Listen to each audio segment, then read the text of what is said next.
ಲೋಕಸಭೆ ಚುನಾವಣೆಯಲ್ಲಿ ಮೋದಿ ಸೋಲ್ಸೋಕೆ ಐಎನ್ಡಿಎ ಮೈತ್ರಿಕೂಟ ಮಾಡಿಕೊಂಡ್ರು ಕಾಂಗ್ರೆಸ್ ಅವರು, ಕಮ್ಯುನಿಸ್ಟರು ಎಲ್ಲ ಸೇರಿ. ಇದೀಗ ಕಾಂಗ್ರೆಸ್ ಮತ್ತು ಕಮ್ಯುನಿಸ್ಟರ ಕಿತ್ತಾಟ ಕರ್ನಾಟಕಕ್ಕೆ ಬಂದು ನಿಂತಿದೆ.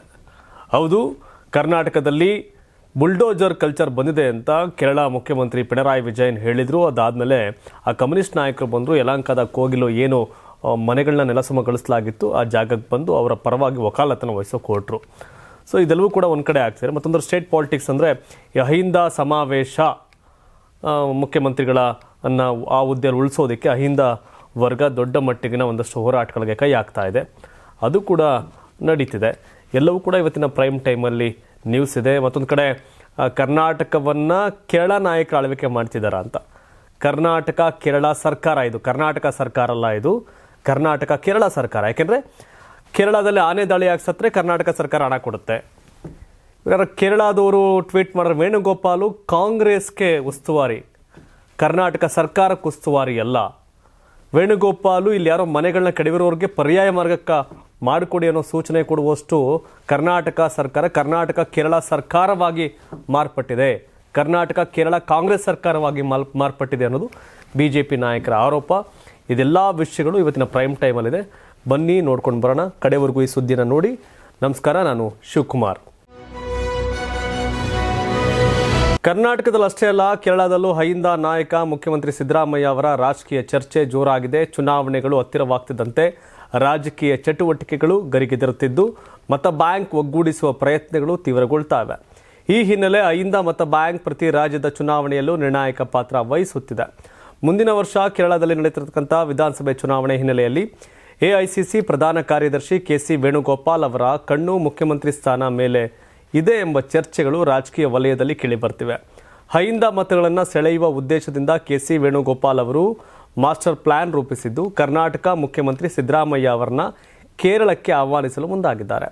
ಇತ್ತ ಕರ್ನಾಟಕದಲ್ಲಿ ಮುಖ್ಯಮಂತ್ರಿ ಕುರ್ಚಿ ವಿಚಾರವಾಗಿ ಮತ್ತೆ ರಾಜಕೀಯ ಕಿಚ್ಚು ಹೊತ್ಕೊಂಡಿದೆ. DK ಶಿವಕುಮಾರ್ ಬಣದ ವಿರುದ್ಧ ಶಕ್ತಿ ಪ್ರದರ್ಶನ ಮಾಡಲು ಮುಖ್ಯಮಂತ್ರಿ ಸಿದ್ದರಾಮಯ್ಯ ಅವರು ಅಹಿಂದ ಸಮಾವೇಶದ ಮೂಲಕ ತಮ್ಮ ಬಲ ಪ್ರದರ್ಶನ ಯೋಜನೆ ರೂಪಿಸಿದ್ದಾರೆ. ಇದರ ನಡುವೆಯೇ ಕೇರಳದಲ್ಲಿ ನಡೆದಿರತಕ್ಕಂಥ ಅಹಿಂದ ಸಮಾವೇಶಕ್ಕೂ ಸಿದ್ದರಾಮಯ್ಯ ಅವರನ್ನ ಮುಖ್ಯ ಅತಿಥಿಯಾಗಿ ಆಹ್ವಾನಿಸಲಾಗಿದೆ ಅಂತ ಮೂಲಗಳು ತಿಳಿಸಿವೆ. ಕರ್ನಾಟಕ ಜನ ಓಟ್ ಹಾಕೋರು ಇಲ್ಲಿ ಕೆಲಸ ಮಾಡೋದು ಮೊದಲ ಆದ್ಯತೆ. ಆದರೆ ಕೇರಳ ಕಾಂಗ್ರೆಸ್ನವರು ಕರ್ನಾಟಕ ಕಾಂಗ್ರೆಸ್ಸನ್ನು ಬುಗ್ರಿ ಥರ ಆಡಿಸ್ತಾವ್ರೆ. ದೊಡ್ಡ ದುರಂತ ಅದು. ಇನ್ನು ಕೋಗಿಲು ಲೇಔಟ್ ತೆರವು ವಿಚಾರಕ್ಕೆ KC ವೇಣುಗೋಪಾಲ್ ಎಂಟ್ರಿ ಆಗಿದ್ದಾರೆ. ಬೆಂಗಳೂರು ಕೋಗಿಲು ಲೇಔಟ್ನಲ್ಲಿ ನಡೆದ ಅನಧಿಕೃತ ಮನೆಗಳ ತೆರವು ವಿಚಾರಕ್ಕೆ ACC ಪ್ರಧಾನ ಕಾರ್ಯದರ್ಶಿ KC ವೇಣುಗೋಪಾಲ್ ಎಂಟ್ರಿ ಕೊಟ್ಟಿದ್ದಾರೆ. ಕೋಗಿಲು ಬಡಾವಣೆಯಲ್ಲಿ ನಡೆದ ತೆರವು ಕಾರ್ಯಾಚರಣೆಯಿಂದ ಹಲವು ಕುಟುಂಬಗಳು ಬೀದಿಗೆ ಬಂದಿದ್ದು ಈ ಕ್ರಮದ ವಿರುದ್ಧ ಆಕ್ಷೇಪಗಳು ವ್ಯಕ್ತವಾಗ್ತಿವೆ. ಈ ವಿಚಾರಕ್ಕೆ ಸಂಬಂಧಿಸಿ ಕಾಂಗ್ರೆಸ್ ಸರ್ಕಾರದ ಕ್ರಮವನ್ನು ಕೇರಳ ಮುಖ್ಯಮಂತ್ರಿ ಪಿಣರಾಯಿ ವಿಜಯನ್ ಕೂಡ ಟೀಕೆ ಮಾಡಿದರು. ಈ ವಿಷಯ ರಾಷ್ಟ್ರ ಮಟ್ಟದಲ್ಲಿ ಚರ್ಚೆ ಆಗ್ತಿರುವ ನಡುವೆಯೇ AICC ಪ್ರಧಾನ ಕಾರ್ಯದರ್ಶಿ KC ವೇಣುಗೋಪಾಲ್ ಟ್ವೀಟ್ ಮೂಲಕ ತಮ್ಮ ನಿಲುವನ್ನು ಸ್ಪಷ್ಟಪಡಿಸಿದ್ದಾರೆ. ಅನಧಿಕೃತ ಮನೆಗಳ ತೆರವು ಪ್ರಕರಣಕ್ಕೆ ಸಂಬಂಧಿಸಿ ಕರ್ನಾಟಕ ಮುಖ್ಯಮಂತ್ರಿ ಸಿದ್ದರಾಮಯ್ಯ ಮತ್ತು ಉಪಮುಖ್ಯಮಂತ್ರಿ DK ಶಿವಕುಮಾರ್ ಅವರೊಂದಿಗೆ ಮಾತನಾಡಿರೋದಾಗಿ ಅವರು ತಿಳಿಸಿದ್ದಾರೆ. ಈ ರೀತಿಯ ಕ್ರಮಗಳನ್ನು ಹೆಚ್ಚಿನ ಎಚ್ಚರಿಕೆ, ಸೂಕ್ಷ್ಮತೆ ಮತ್ತು ಸಹಾನುಭೂತಿಯಿಂದ ಕೈಗೊಳ್ಳಬೇಕಾಗಿತ್ತು ಅಂತ KC ವೇಣುಗೋಪಾಲ್ ಹೇಳಿದ್ದಾರೆ. ಅಲ್ಲದೆ ಸಂತ್ರಸ್ತರೊಂದಿಗೆ ತಾವು ವೈಯಕ್ತಿಕವಾಗಿ ಮಾತನಾಡಲಿದ್ದು ಅವರಿಗೆ ಪುನರ್ವಸತಿ ಕಲ್ಪಿಸುವ ಭರವಸೆಯನ್ನು ನೀಡಿದ್ದಾರೆ. ಈ ವಿಚಾರದಲ್ಲಿ AICC ಕಳವಳ ವ್ಯಕ್ತಪಡಿಸಿದೆ ಅಂತ ಅವರು ತಿಳಿಸಿದ್ದಾರೆ. ಕರ್ನಾಟಕದ ಕನ್ನಡಿಗರು ಮನೆ ಕಳ್ಕೊಂಡು ಈ ಥರ ಬೀದಿಗೆ ಬಿದ್ದಾಗ ಯಾವೊಬ್ಬನೂ ಬರಲ್ಲ. ಆ ಕೋಗಿಲು ಅಲ್ಲಿ ಮನೆ ತೆರವಾದ ಅಲ್ಲಿ ಅತಿ ಹೆಚ್ಚು ಮುಸಲ್ಮಾನರಿದ್ದಾರೆ. ಕರ್ನಾಟಕ ಕಾಂಗ್ರೆಸ್ ಮುಸಲ್ಮಾನರ ವಿರೋಧಿ ಅಂತ Kerala communist party Pinarayi Vijayan tweet ಮಾಡಿದ್ರು. ಅಲ್ಲಿಂದ ಒಬ್ಬರು MP ಬಂದರು, ಅಲ್ಲಿಂದ ಒಬ್ಬರು MLA ಬಂದರು. ಈಗ ಕೇರಳದ ಕಾಂಗ್ರೆಸ್ ನಾಯಕ KC ವೇಣುಗೋಪಾಲ್ ಕರ್ನಾಟಕ ಸರ್ಕಾರಕ್ಕೆ ತಿಳುವಳಿಕೆ ಹೇಳೋ ಮಟ್ಟಕ್ಕೆ ಬಂದವರೆ. ದುರಂತ ಇದು. ಸಿದ್ದರಾಮಯ್ಯನವರು ಮತ್ತು ಕರ್ನಾಟಕ ಆಳ್ವಿಕೆ ಮಾಡೋರು ಸಮರ್ಥರಿಲ್ವಾ ಅಂತ ಅನಿಸುತ್ತೆ. ಕರ್ನಾಟಕದಲ್ಲಿ ಬೆಂಗಳೂರಲ್ಲಿ ಇದೇ ರೀತಿ ಎಷ್ಟೋ ಒತ್ತುವರಿ ತೆರವಾದಾಗ ಅವ್ರನ್ನ ಕೇಳೋರ್ ಗತಿ ಇರಲಿಲ್ಲ. ಕೇರಳ CM ಟ್ವೀಟ್ ಮಾಡಿದ ತಕ್ಷಣ ಕೇರಳ ಕಾಂಗ್ರೆಸ್ ನಾಯಕ ಕರ್ನಾಟಕ ಸರ್ಕಾರವನ್ನು ಹೀಗೆ ಮಾಡಬೇಡಿ, ಹಾಗೆ ಮಾಡಬೇಕಾಗಿತ್ತು, ಹಂಗೆ ಮಾಡಿ ಹಿಂಗೆ ಮಾಡಿ ಅಂತ. ಹೆಂಗಿದೆ ಅಂತಂದರೆ ನಮ್ಮ ರಾಜ್ಯ ನಮ್ಮಿದು, ನಮ್ಮ ಸಾರ್ವಭೌಮತ್ವ ಒಂದಷ್ಟು ಇರುತ್ತೆ ವ್ಯಾಪ್ತಿ. ಅದನ್ನು ಕೇರಳದವ್ರು ಕಾಂಗ್ರೆಸ್ಸವ್ರು ಕಡಿ ಅಳ್ಳಾಡಿಸ್ತವ್ರೆ. ದುರಂತ ಇವುಗಳೆಲ್ಲ. ಅದು ಅಲ್ಲಿ ಮುಸಲ್ಮಾನ ಸಮುದಾಯದವರು, ಅಂದರೆ ಮುಸ್ಲಿಮರಿಗೆ ಕರ್ನಾಟಕ ಕಾಂಗ್ರೆಸ್ಸು ಮನೆ ಕಡಿಮೆ ಇದೆ ಅಂತ ಅವರಲ್ಲಿ ಕ್ಯಾಂಪೇನ್ ಮಾಡೋದು. ಯಾರಿವರು? ಕಳೆದ ಲೋಕಸಭೆ ಚುನಾವಣೆಯಲ್ಲಿ NDA ವಿರುದ್ಧ INDA ಅಂತ ಮೈತ್ರಿಕೂಟ, ಆ ಮೈತ್ರಿಕೂಟದಲ್ಲಿ ಇದೇ ಕಮ್ಯುನಿಸ್ಟ್ ಪಾರ್ಟಿ, ಇದೇ ಕಾಂಗ್ರೆಸ್ ಪಾರ್ಟಿ ಹೆಗ್ಲ ಮೇಲೆ ಕೈ ಹಾಕೊಂಡು ದೋಸ್ತಿ ಅಂತ ಕೂತಿದ್ರು ಮೋದಿ ಸೋಲ್ಸೋಕ್ಕೆ. ಈಗ ಇವ್ರು ಗೆಲ್ಲಬೇಕಾದ್ರೆ ಇವ್ರು ಕಿತ್ತಾಡೋದು, ಕರ್ನಾಟಕ ವಿಷಯದಲ್ಲಿ ಕೇರಳದವ್ರು ಪಾಲಿಟಿಕ್ಸ್ ಮಾಡೋದು. ಈಗಲೇ ಕರ್ನಾಟಕದ ವಿಷಯದಲ್ಲಿ ಬೇರೆ ಬೇರೆಯವ್ರ ಮೂಗು ತೋರಿಸಿ ಹಾವಳಿ ಇಟ್ಟು ಕೂತವ್ರೆ. ಇದೊಂದು ಬಾಕಿ ಇತ್ತು ನಮಗೆ, ಆದರೆ ಇದನ್ನು ಗಟ್ಟಿಯಾಗಿ ಹೇಳುವಂಥ ತಾಕತ್ ಯಾರಿಗೂ ಇಲ್ಲ. ಗೃಹ ಸಚಿವ ಡಾಕ್ಟರ್ ಜಿ ಪರಮೇಶ್ವರ್ ಅವರನ್ನ CM ಮಾಡುವಂತೆ CM ಸಿದ್ದರಾಮಯ್ಯ ತವರು ಜಿಲ್ಲೆಯಲ್ಲಿ ಆಗ್ರಹ ಕೇಳಿಬಂದಿದೆ. ಮೈಸೂರಿನಲ್ಲಿ ಡಾಕ್ಟರ್ ಜಿ ಪರಮೇಶ್ವರ್ ಅಭಿಮಾನಿಗಳು ಸುದ್ದಿಗೋಷ್ಠಿ ನಡೆಸಿ ಇಂಥದ್ದೊಂದು ಒತ್ತಾಯ ಮಾಡಿದ್ದಾರೆ. ಈ ವೇಳೆ CM ಸಿದ್ದರಾಮಯ್ಯ ಅವರ ವಿರುದ್ಧವೂ ಆಕ್ರೋಶ ವ್ಯಕ್ತಪಡಿಸಿದ ಪರಂಬ ಅಭಿಮಾನಿಗಳು, ಮೈಸೂರಿಗೆ ನೀವೇ ಲೀಡರ್ ಆಗಬೇಕು ಅನ್ನೋದು ನಿಮ್ಮ ಭ್ರಮೆ, ಹೈಯಿಂದ ಅಂತ ಹೇಳಿ ಅಧಿಕಾರ ನೀವು ತಗೊಳ್ಳೋದಲ್ಲ, ಬದಲಾಗಿ ನಮಗೂ ಅಧಿಕಾರ ಕೊಡಿ ಅಂತ ಆಗ್ರಹಿಸಿದ್ದಾರೆ. CM ತವರು ಜಿಲ್ಲೆ ಮೈಸೂರಿನಲ್ಲಿ ದಲಿತ CM ಕೂಗು ಕೇಳಿಬಂದಿದೆ. ಅದರಲ್ಲೂ ಗೃಹ ಸಚಿವ ಡಾಕ್ಟರ್ ಜಿ ಪರಮೇಶ್ವರ್ ಅವರನ್ನ CM ಮಾಡಬೇಕು ಅನ್ನೋ ಆಗ್ರಹ ಕೇಳಿಬಂದಿದೆ. ಈ ಖಾಸಗಿ ಹೋಟೆಲಲ್ಲಿ ಸುದ್ದಿಗೋಷ್ಠಿ ನಡೆಸಿ ಪರಮೇಶ್ವರ್ ಅಭಿಮಾನಿಗಳು, ದಲಿತ ಸಮುದಾಯ ಯಾವಾಗಲೂ ಕಾಂಗ್ರೆಸ್ ಪರವಾಗಿದೆ, ಅನೇಕ ಸಂದರ್ಭದಲ್ಲಿ ದಲಿತರಿಗೆ CM ಸ್ಥಾನ ಕೈತಪ್ಪಿದೆ ಅಂತ ಬೇಸರವನ್ನು ವ್ಯಕ್ತಪಡಿಸಿದರು. ಡಾಕ್ಟರ್ ಜಿ ಪರಮೇಶ್ವರ್ 2013ರಲ್ಲಿ CM ಆಗೋ ಅವಕಾಶ ಇತ್ತು. ಆ ವೇಳೆ ಅವರನ್ನ ಹೇಗೆ ಸೋಲಿಸಿದ್ರು ಅನ್ನೋದು ಗೊತ್ತಿದೆ ಅಂತ ಆಕ್ರೋಶ ವ್ಯಕ್ತಪಡಿಸಿದರು. ಅನೇಕರು ನಾವೇ ಪಾರ್ಟಿ ಅಧಿಕಾರಕ್ಕೆ ತಂದಿದ್ದೇವೆ ಅಂತ ಹೇಳುವಾಗ ಪ್ರತಿ ಬಾರಿ ಕಾಂಗ್ರೆಸ್ ಪಕ್ಷವನ್ನು ದಲಿತ ಸಮುದಾಯ ಬೆಂಬಲಿಸುತ್ತಾ ಬಂದಿದೆ. ದಲಿತರಿಗೆ ಅನ್ಯಾಯವಾಯಿತು, ಯಾರು ಪಾರ್ಟಿ ಬಿಟ್ಟು ಹೋಗಿಲ್ಲ, ನಾವು ಓಟ್ ಹಾಕಿರೋದಕ್ಕೆ ಕಾಂಗ್ರೆಸ್ ಗೆದ್ದಿರೋದು ಅಂತ ಕಾಂಗ್ರೆಸ್ ನಾಯಕರ ವಿರುದ್ಧ, ಸಿದ್ದರಾಮಯ್ಯ ವಿರುದ್ಧ ವಾಗ್ದಾಳಿನ ನಡೆಸಿದ್ರು. ಅಹಿಂದ ಅಂತ ಹೆಸರೇ ಸಿದ್ದರಾಮಯ್ಯನವರು ಅಧಿಕಾರಕ್ಕೆ ಬಂದಿರೋದು, ನೋ ಡೌಟ್. ಅಹಿಂದ ಅಂದರೆ ಅಲ್ಪಸಂಖ್ಯಾತ, ಅದ್ರಲ್ಲಿ ಮುಸಲ್ಮಾನ ಸಮುದಾಯ, ಹಿಂದುಳಿದ, ಅದ್ರಲ್ಲಿ ಸಿದ್ದರಾಮಯ್ಯನವರು ಕಮ್ಯುನಿಟಿ ಬರುತ್ತೆ.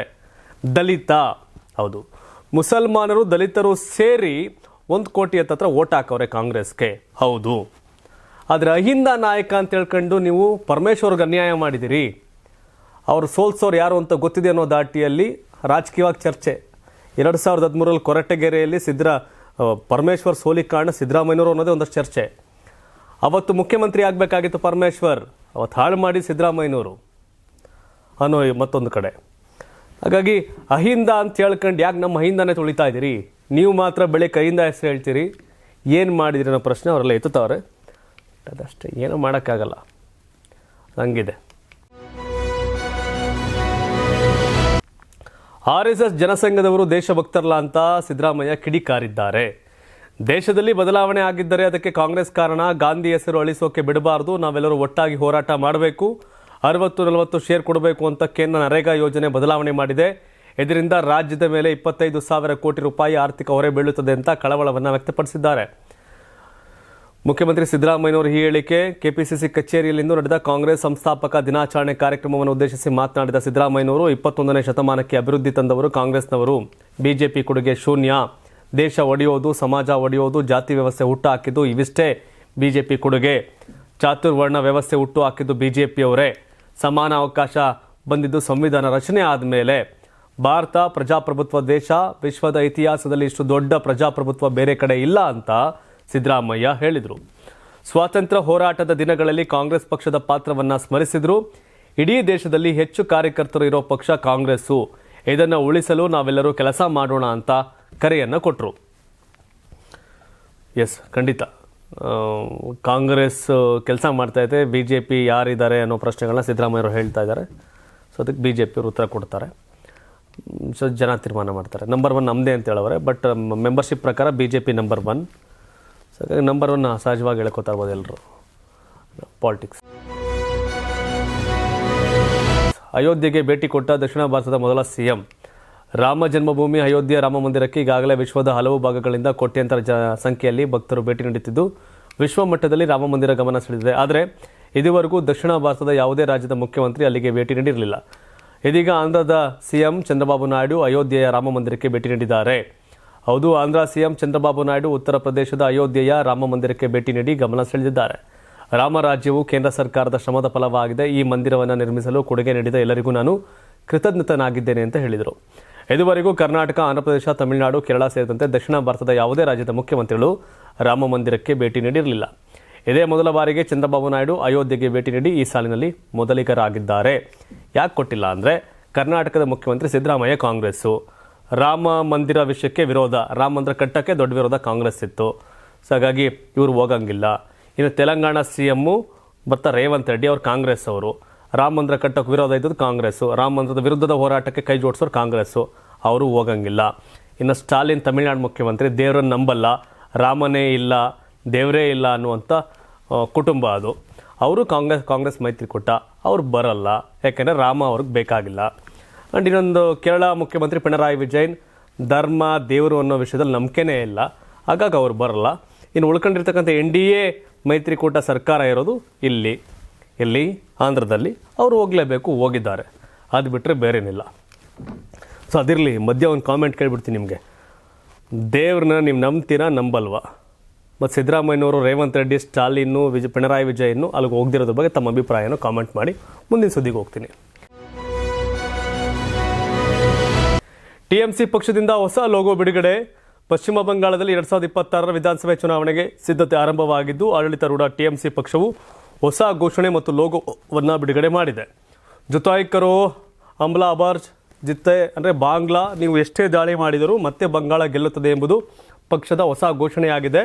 ಇದು BJP ಪಕ್ಷವನ್ನು ಗುರಿಯಾಗಿಸಿಕೊಂಡು ಹೇಳಿದ ಮಾತು ಅಂತ ವಿಶ್ಲೇಷಕರು ಅಭಿಪ್ರಾಯಪಟ್ಟಿದ್ದಾರೆ. 2021ರ ವಿಧಾನಸಭೆ ಚುನಾವಣೆಯ ಸಂದರ್ಭದಲ್ಲಿ TMC ಪಕ್ಷವು BJPಯನ್ನು ಹೊರಗಿನವರು ಎಂದು ಕರೆದಿತ್ತು. ಅದೇ ರೀತಿಯಲ್ಲಿ ಈ ಬಾರಿಯೂ TMC BJPಯನ್ನು ಬಾಂಗ್ಲಾ ವಿರೋಧಿ ಜಮೀನ್ದಾರರು ಅಂತ ಟೀಕಿಸಿದೆ. ಈ ಭೂಮಿಯ ಜನರನ್ನು ಶೋಷಿಸಿ, ಅವಮಾನಿಸಿ, ಬೆದರಿಸಿ, ಹಿಂಸಿಸಿ ಬಾಂಗ್ಲಾ ವಿರೋಧಿ ಜಮೀನ್ದಾರರ ವಿರುದ್ಧ ಬಂಗಾಳಿಗರ ಸಾಮೂಹಿಕ ಅಸಮಾಧಾನವನ್ನು ಸೆರೆ ಹಿಡಿಯುವ ಲೋಗೋ ಎಂದು ಪಕ್ಷವು ಟ್ವೀಟ್ ಮಾಡಿದೆ. ಪಶ್ಚಿಮ ಬಂಗಾಳದಿಂದ ವಲಸೆ ಹೋದವರ ಮೇಲೆ ಇತರ ರಾಜ್ಯಗಳಲ್ಲಿ ಹಲ್ಲೆ ನಡೆಯುತ್ತಿರುವ ಘಟನೆಗಳನ್ನು TMC ಪಕ್ಷವು ಪದೇ ಪದೇ ಎತ್ತಿ ತೋರಿಸುತ್ತಿದೆ. ಈ ದಿನದ ಆರಂಭದಲ್ಲಿ ಒಡಿಶಾದಲ್ಲಿ 19 ವರ್ಷದ ಬಂಗಾಳಿ ವಲಸಿಗನ ಹತ್ಯೆಯನ್ನು ಉಲ್ಲೇಖಿಸಿ ಪಕ್ಷದ ಮುಖ್ಯಸ್ಥೆ ಮಮತಾ ಬ್ಯಾನರ್ಜಿ, BJP ಆಡಳಿತವಿರುವ ಪ್ರತಿ ರಾಜ್ಯದಲ್ಲೂ ಬಂಗಾಳಿ ಭಾಷಿಕರ ಮೇಲೆ ಬೀಳುತ್ತಿರುವ ಕ್ರೂರ ದೌರ್ಜನ್ಯ ಮತ್ತು ಕಿರುಕುಳವನ್ನು ಖಂಡಿಸಿದ್ದಾರೆ. ಮೊದಲು ಕಾಂಗ್ರೆಸ್ ಕೇಳಬೇಕು, ಬೆಳಗ್ಗೆ ಎದ್ರೆ ಮೀಟಿಂಗ್ ಮಾಡಿ INDA ಅಂತ ರಾಹುಲ್ ಜೋಶಿ ಜೊತೆ ಕಾಫಿ ಕುಡಿತಾರೆ. ತಮಿಳ್ನಾಡಲ್ಲಿ ಮಾತು ಬರ್ತವೆ, ಬಿಹಾರದ ವಿರುದ್ಧ, ವೆಸ್ಟ್ ಬೆಂಗಾಲ್ ವಿರುದ್ಧ. ಅದನ್ನು ಮಮತಾ ಕೇಳ್ತಾ ಇಲ್ಲ. ಇನ್ನು ಬಾಂಗ್ಲಾದಲ್ಲಿ ಸೂಟಾಗ್ತಾರೆ, ಅದ್ರ ಬಗ್ಗೆ ಕೇಳ್ತಾ ಇಲ್ಲ. ಏನೋ ಈಗಲೂ ಈ ಥರ ರಾಜಕಾರಣ ಲೈಕ್ ಅವ್ರವ್ರಿಗೆಲ್ಲ ಅವ್ರವ್ರು ಮಾಡ್ತಿರ್ತಾರೆ, ಗೊತ್ತಿಲ್ಲ. ಬಟ್ ಈ ಬಾರಿ ತುಂಬ ಫೈಟ್ ಇದೆ BJP ಮತ್ತು TMC ನಡುವೆ. ನೋಡಬೇಕೇನಾಗುತ್ತೆ ಅಂತ. ಈ ಹಿಂದೆ BJP ಜೊತೆ ಸರ್ಕಾರ ಮಾಡಿದ್ದು ಮಮತಾ ಬ್ಯಾನರ್ಜಿ. ಕೇಂದ್ರ ರೈಲ್ವೆ ಖಾತೆ ಕೂಡ ನಿರ್ವಹಣೆ ಮಾಡಿದ್ದಾರೆ ಇವರು. ಜಾರ್ಜ್ ಫರ್ನಾಂಡಿಸ್ ಕರ್ನಾಟಕ ಮೂಲದವರು ಮಂತ್ರಿ ಆಗಿದ್ದರು ಕೇಂದ್ರದಲ್ಲಿ. ಸೊ TMC ಕೂಡ NDA ಭಾಗ ಆಗಿತ್ತು ಈ ಮೊದಲು. ಅದಾದಮೇಲೆ ಅಲ್ಲಿಂದ NDAಯಿಂದ ಹೊರಗಡೆ ಬಂದರು ಅವರು. ಮಹತ್ವದ ಹೇಳಿಕೆ ಕೊಟ್ಟ ವಿಜಯಲಕ್ಷ್ಮಿ ದರ್ಶನ್ ಪತ್ನಿ ವಿಜಯಲಕ್ಷ್ಮಿಗೆ ಅಶ್ಲೀಲ ಸಂದೇಶ ಕಳಿಸಿದ ಪ್ರಕರಣಕ್ಕೆ ಸಂಬಂಧಿಸಿದಂತೆ CCB ಸೈಬರ್ ಕ್ರೈಮ್ ಪೊಲೀಸರು ವಿಜಯಲಕ್ಷ್ಮಿ ಅವರ ಹೇಳಿಕೆ ದಾಖಲಿಸಿದ್ದಾರೆ. ದೂರಿನಲ್ಲಿ ಹೇಳಿರುವ ಅಂಶಗಳನ್ನು ವಿಜಯಲಕ್ಷ್ಮಿ ಹೇಳಿಕೆಯಲ್ಲೂ ನೀಡಿದ್ದಾರೆ. ಇನ್ನು ದೂರು ದಾಖಲಾಗ್ತಿದ್ದಂತೆ ಆರೋಪಿಗಳು ಪೊಲೀಸರಿಂದ ತಪ್ಪಿಸಿಕೊಳ್ಳಲು ಕಮೆಂಟ್ ಮಾಡಿದ 18 ಅಕೌಂಟ್ ಡಿಲೀಟ್ ಮಾಡಿದ್ದಾರೆ. ಆದರೆ ಆರೋಪಿಗಳು ಅಕೌಂಟ್ ಡಿಲೀಟ್ ಮಾಡುವ ಮೊದಲೇ ಪೊಲೀಸರು ಅಕೌಂಟ್ಸ್ ಡೀಟೇಲ್ಸ್ ಪಡೆದಿದ್ರು. ಬಳಿಕ 18 ಅಕೌಂಟ್ ಹ್ಯಾಂಡ್ಲರ್ಸ್ ಡೀಟೇಲ್ಸ್ ಕೇಳಿ ಮೆಟಾಗೆ ಪತ್ರ ಬರೆದಿದ್ರು. ಆದರೆ ಪತ್ರಕ್ಕೆ ರಿಪ್ಲೈ ಬರೋವರೆಗೆ ಕಾಯಬಾರದು ಎಂದು ಕಮಿಷನರ್ ಸೀಮಂತ್ ಕುಮಾರ್ ಸಿಂಗ್ ಸೂಚನೆ ನೀಡಿದರು. ಹೀಗಾಗಿ ಬಹುತೇಕ ನಾಳೆ ಸಂಜೆ ಒಳಗೆ ಅಷ್ಟೆಲ್ಲ ಕಾಮೆಂಟ್ಸ್ ಮಾಡಿರೋ ಅಕೌಂಟ್ ಹ್ಯಾಂಡ್ಲರ್ಸ್ ಮಾಹಿತಿ ಪೊಲೀಸರ ಕೈ ಸೇರಲಿದೆ. ಅಲ್ಲೆಲ್ಲ ಸೋಷಿಯಲ್ ಮೀಡಿಯಾದಲ್ಲಿ ಕೂತ್ಕೊಂಡು ಕಾಮೆಂಟ್ ಹಾಕ್ಬಿಟ್ಟು ನಗದಲ್ಲ, ಕುಣಿಯೋದಲ್ಲ, ಒದ್ದು ಒಳಗಾಗ್ತದೆ ಪೊಲೀಸರು, ಅದು ಯಾರೇ ಆಗಿರಲಿ. ಬಟ್ ಈ ಕೆಲಸ ಅವತ್ತು ಪವಿತ್ರ ಗೌಡ್ರೂ ಮಾಡಬೇಕಾಗಿತ್ತು. ಕಪ್ಪೆಯ ಹೊಟ್ಟೆಯಲ್ಲಿ ಪವಾಡ. ಕ್ಯಾನ್ಸರ್ ಜಗತ್ತಿನ ಅತ್ಯಂತ ಅಪಾಯಕಾರಿ ಕಾಯಿಲೆ. ಕ್ಯಾನ್ಸರ್ ಎಂಬ ಪದ ಕೇಳಿದರೆ ಸಾಕು ಬೆಚ್ಚಿ ಬೀಳ್ತಿದ್ದಾರೆ. ಇವತ್ತಿನ ಕಾಲದಲ್ಲಿ ಬದಲಾಗುತ್ತಿರುವ ಜೀವನ ಶೈಲಿಯೊಂದಿಗೆ ಪ್ರಪಂಚದಾದ್ಯಂತ ಕೊಲೊರೆಕ್ಟಲ್ ಕ್ಯಾನ್ಸರ್ ಪ್ರಕರಣಗಳು ಹೆಚ್ಚುತ್ತಿವೆ. ವಿಶೇಷವಾಗಿ ಯುವಕರು ಈ ಗಂಭೀರ ಕಾಯಿಲೆಗೆ ಬಲಿಯಾಗ್ತಿದ್ದಾರೆ. ಕೆಮೊಥೆರಪಿ ಮತ್ತು ಇಮ್ಯುನೋಥೆರಪಿಯಂತಹ ಸಾಂಪ್ರದಾಯಿಕ ಚಿಕಿತ್ಸೆಗಳ ಹೊರತಾಗಿಯೂ ಹೆಚ್ಚಿನ ಸಂದರ್ಭಗಳಲ್ಲಿ ಯಶಸ್ಸಿನ ಪ್ರಮಾಣ ಕಡಿಮೆ. ಆದಾಗ್ಯೂ ಜಪಾನಿನ ವಿಜ್ಞಾನಿಗಳು ಕ್ಯಾನ್ಸರ್ ಚಿಕಿತ್ಸೆಯಲ್ಲಿ ಕ್ರಾಂತಿಕಾರಕ ಬದಲಾವಣೆ ತರಬಹುದು ಅಂತ ಆವಿಷ್ಕಾರ ಮಾಡಿದ್ದಾರೆ. ಇದು ಸಣ್ಣ ಕಪ್ಪೆಯೊಂದರ ಕರುಳಿನಲ್ಲಿ ಚಮತ್ಕಾರ ಮಾಡಿದ್ದಾರೆ. ಉಭಯಚರ ಜೀವಿಯಲ್ಲಿ ಕಂಡುಬಂದ ಈ ಒಂದು ಸಣ್ಣ ಸೂಕ್ಷ್ಮ ಜೀವಿ ಬಿಗ್ ರಿಲೀಫ್ ನೀಡುವ ಸೂಚನೆ ಕೊಟ್ಟಿದೆ. ನ್ಯೂಯಾರ್ಕ್ ಪೋಸ್ಟ್ನ ವರದಿಯ ಪ್ರಕಾರ Japan advance institute of science and technologies ಸಂಶೋಧಕರು ಜಪಾನಿನ ಮರದ ಕಪ್ಪೆಗಳ ಕರುಳಿನಲ್ಲಿ ಕಂಡುಬರುವ ಬ್ಯಾಕ್ಟೀರಿಯಾವನ್ನು ಪರೀಕ್ಷಿಸಿದ್ದಾರೆ.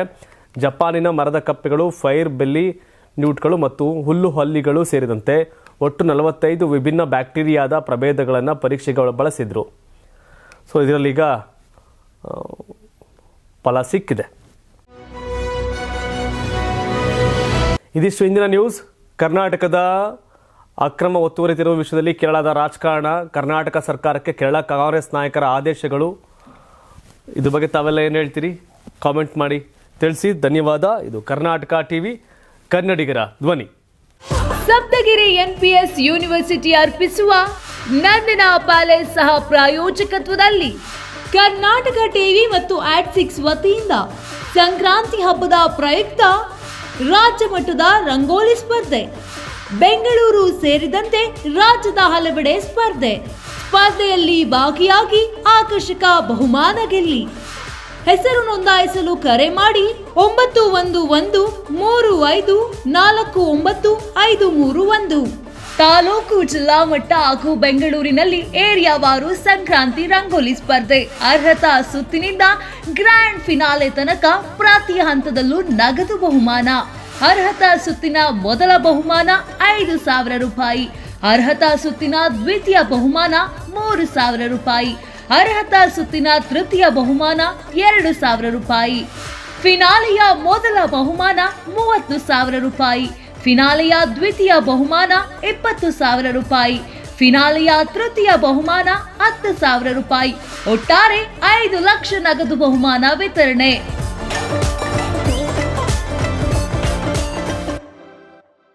ಯಾರಾಗ್ತಾರೆ ಎಂಎಲ್ಎ ಅಭ್ಯರ್ಥಿ 2028 ಶೀಘ್ರದಲ್ಲೇ. ಪ್ರತಿದಿನ ಒಂದೊಂದು ಕ್ಷೇತ್ರದ ಟಿಕೆಟ್ ಆಕಾಂಕ್ಷಿಗಳ ಸಂಪೂರ್ಣ ಮಾಹಿತಿ ಪೊಲಿಟಿಕಲ್ ಜರ್ನಲಿಸ್ಟ್ KM ಶಿವಕುಮಾರ್ ಅವರಿಂದ. ಕರ್ನಾಟಕದ ನಂಬರ್ 1 ಡಿಜಿಟಲ್ ಮೀಡಿಯಾ ನಿಮ್ಮ ನೆಚ್ಚಿನ ಕರ್ನಾಟಕ ಟಿವಿಯಲ್ಲಿ ಮಾತ್ರ.